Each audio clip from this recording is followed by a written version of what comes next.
Hospital ওইরকম ভাবে arrange করবো।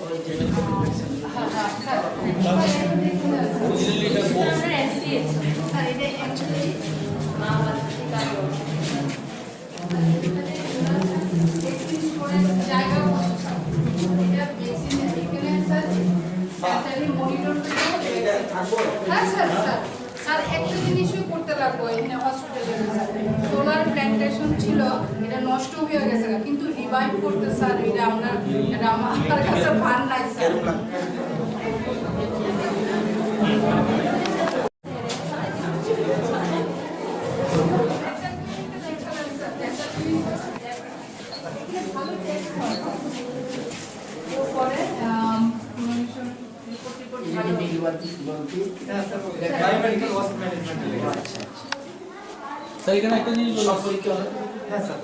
মানে মা যে স্যার প্রেগনেন্ট মাদার আইলে তার haemoglobin, blood group, BTCT, sugar এগুলো সব হয়ে যায় স্যার। এই যে সব স্যার হ্যাঁ স্যার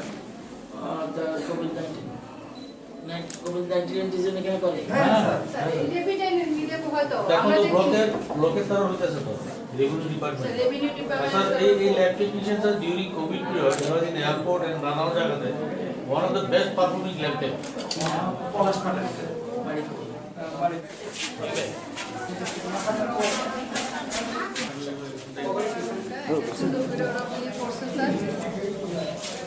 আচ্ছা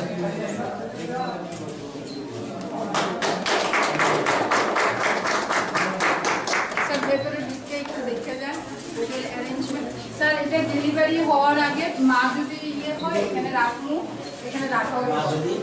পেইন হয় স্যালাইন দিতে লাগে তাহলে এখানে রাখা হবে, তারপরে এটা শিফট করে ওইটা। আর এখানে বেবি কর্নার একটা আমরা করছি স্যার, এই যে স্যার ওরা বেবি কর্নার হ্যাঁ স্যার এটা রিসাসিটেট ডেলিভারি হইব, এখানে রিসাসিটেট করব। সব বেবি কর্নার অনেক জায়গা নাই কিন্তু এটা বেঙ্গল আছে, সব জায়গাতে আছে, সব হাসপাতালে সব কিছু পাই, এখানে কিন্তু আছে মানে এটা রাখবে এখানে। তাহলে বেবিটা নরমাল কিন্তু সব জায়গায় তো নাই এটা আছে স্যার। পিএসসি সিবিএফতে এখন ম্যান্ডেটরি স্যার অটো মনিটরিং করা হবে মানে মানে টেম্পারেচারটা স্যার বেবি জন্মের পরে যাতে টেম্পারেচারটা কমে না যায়, বাচ্চাটা যেটা হাইপোথার্মিয়াতে মারা যায় ওই রকম যাতে সাফার না করে বেবিটার এখানে শিফট করে আমি পরিষ্কার করে যাতে টেম্পারেচার শিশু মৃত্যু কমতে আসে। হ্যাঁ টেকনিক্যাল যত বেশি আধুনিকতার জন্য এইগুলি আগে তো যে কোনো জায়গায় ফলে রাখতে ইয়ে করতো। স্যার আমরা আর মানুষের সবসময় বলতে বোঝে ডেলিভারি কেস একটাও যেন বাড়িতে না হয়, একটাও না। তো এটা এই এলাকার স্যার একটা সুন্দর জিনিস, এখানে যাই হোক এখন পর্যন্ত হোম ডেলিভারি নেই, সবাই কিন্তু যায় না, স্বাস্থ্য সচেতন। 10টা ভিলেজের মধ্যেই বেশিরভাগ পেশেন্ট এখানে আসে। খুব ভালো হাসপাতাল হয়েছে এবং ভিতরে ডেন্টালের জন্য যে মেশিনগুলি খুব ভালো আধুনিক মেশিন, এবং অন্যান্য যারা বিশেষ করে ডেলিভারি যেখানে হবে আলাদা শিশুর জন্য আলাদা একটা বেবি এরিয়া করেছে, আরও বিভিন্ন রকম পরিষেবা ডেলিভারি বলুন বা এখানে নাক কান গলা এগুলির জন্য ব্যবস্থা রয়েছে, সমস্ত পরিষেবা এখানে থাকবে এবং 24 ঘন্টা থাকবে। পেশেন্টের এখানে 10টা বেড করা হয়েছে, ইচ্ছা করে পেশেন্টটা ভর্তি থাকবে, বিশেষ অসুবিধা হলে রেফার করবে আগরতলায়।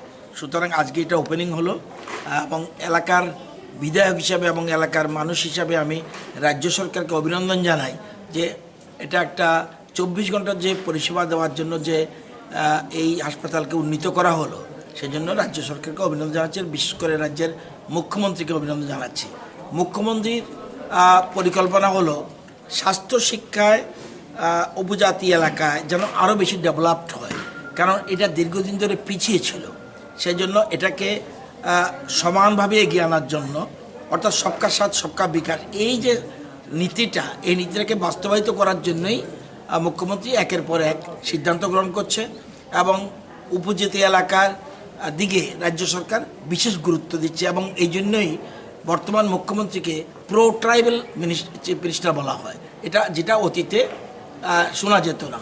এখন ট্রাইবালরা মনে করছে বর্তমান যে সরকার, এই সরকার তাদের সরকার। এই যে জিনিসটা নিজের মনে করা, যেটা মহাত্মা গান্ধী বলতো যে আমি এমন একটা রাজ্য চাই, এমন একটা দেশ চাই যে দেশের প্রত্যেকটি মানুষ মনে করবে এটা আমার দেশ। তো এই রাজ্যের মুখ্যমন্ত্রীও চাইছে ত্রিপুরার প্রত্যেক মানুষ মনে করুক, দলমত নির্বিশেষে যে যে দল করুক, দলটা যার যার, সরকার সবার। এই যে জিনিসটা, এটাকে সামনে রেখেই মুখ্যমন্ত্রী কাজ করছে। তো এখানে প্রতিটি রুম দেখে এসছি এবং বিশেষ করে আমাদের যে ডক্টর ইনচার্জ নর্মা দেববর্মা ভীষণ পপুলার, এবং আজকে আরেকজন ডাক্তারও এখানে